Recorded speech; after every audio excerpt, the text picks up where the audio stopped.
दोस्तों एक सर्वे हुआ, उस सर्वे में एक पत्नियां थी, वो घर से क्यों भागती है। दोस्तों उस सर्वे में रिजल्ट ये आया कि उनमें उस परिवार के अंदर उनका प्रशंसा का अभाव था। दोस्तों प्रशंसा का अभाव था, और यही अगर अध्ययन लड़कों की शादीशुदा आदमी के ऊपर किया जाए तो ये निष्कर्ष सामने आएगा, क्योंकि वहाँ पर तारीफ की कमी थी, प्रशंसा की कमी थी। दोस्तों मैं विनोद, लेखक, रिलेशनशिप कोच, और आज मैं इसी कड़ी को आगे बढ़ाते हुए तीसरा जो सबसे महत्वपूर्ण हमारा टॉपिक है वो आज का रहेगा कि महत्वपूर्ण होने की चाहत। दोस्तों रिश्तों को और मधुर करने के लिए तीसरा टॉपिक आता है कि हमारे पास तीसरा बिंदु जो ये होता है कि हमें महत्वपूर्णता की चाहत रहती है।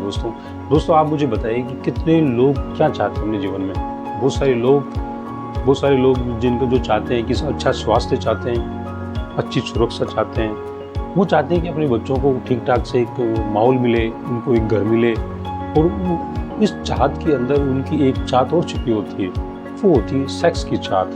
दोस्तों ये भी हमारी सबकी बड़ी चाहतों में से एक चाहत है। दोस्तों क्या हुआ कि एक गरीब आदमी जो मजदूरी का काम करते थे, उसको एक साथ ऐसा क्या लगा कि वो कानून किताबें पढ़ने लगे। आजकल आप देखते हो कि बड़ी बड़ी लेटेस्ट कारें लोग चला रहे हैं, बड़े बड़े बंगलोज बना रहे हैं। इसके पीछे क्या है दोस्तों? ये सब उनको महत्वपूर्ण होने का एक आभास देता है, एक एहसास देता है कि आप महत्वपूर्ण हो। और दोस्तों ये हमारी जो न्यूरॉन्स है उसमें वायर्ड है ये चीज़ कि आपको महत्वपूर्णता की चाहत सब में होती है। किसी में प्रायोरिटी के अंदर किसी में कम होती है, किसी में ज़्यादा होती है। दोस्तों होता ज़रूर है। दोस्तों आपने देखा हो कि इतनी सभ्यताओं का विकास क्यों हुआ। सभ्यता को विकास होने में सबसे बड़ा कारण है कि आप में महत्वपूर्ण होने की चाहत रहती है। दोस्तों आपने देखा होगा कि आपकी परिवार में, अपने ही परिवार में अगर आपको वो महत्वता नहीं मिली तो आप उसके लिए कितना उग्र हो जाते होंगे। और होते भी है बहुत सारे लोग, यहाँ तक झगड़ा भी हो जाते हैं, घर परिवार से अलग भी रहने लगते हैं। क्यों? क्योंकि आपने उसको इम्पोर्टेंस नहीं दी, आप उनको कम मानने लगे, या कि फिर वो आपको कम मानने लगे।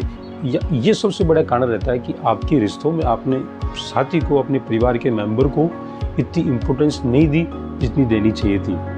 ये भाव आपके अंदर कि मुझे इम्पोर्टेंस नहीं मिली, इसी वजह से 55% बीमारियां मानसिक बीमारियां होती हैं दोस्तों। और 45% बीमारियों में व्यक्ति के अंदर किसी मस्तिष्क की चोट हो गई, को नशा हो गया, उसी वजह से आप में दिमाग में नेगेटिव इफेक्ट पड़ता है। दोस्तों ये देखा गया कि 55% बीमारियां मानसिक बीमारियां होती है, और इस बीमारी के अंदर दिमाग उनका बिल्कुल ठीक होता है, उनके दिमाग की सारी नसें वगैरह सबको ठीक होती है, किसी प्रकार कोई आघात नहीं होता, फिर भी वो बीमारी के अंदर रहते हैं। उस बीमारी का नाम होता है सिफिलिस बीमारी। दोस्तों इसमें क्या होता है कि आदमी के अंदर एक चाहत होती है कि मुझे इम्पोर्टेंस फील कराया जाए, मुझे इम्पोर्टेंस दी जाए। दोस्तों ये बीमारी सब में रहती है, पर जो अपने आप को डिस्कवर कर लेता है दोस्तों, इस चीज़ों को थोड़ा समझने लगता है, ताकि वो लोगों को और अपने आप को बेटर तरीके से समझ सके, और साथ ही जो अपने कलीग्स हैं, अपने फैमिली मेम्बर्स हैं, समाज है, उनको काफ़ी ढंग से वो कनेक्ट कर पाते हैं। दोस्तों रिश्तों को मधुर बनाने का हमारा तीसरा सबसे इम्पोर्टेंट है कि लोगों को इम्पोर्टेंस दी जाए, उनकी महत्वता दी जाए। ये सीक्रेट है दोस्तों।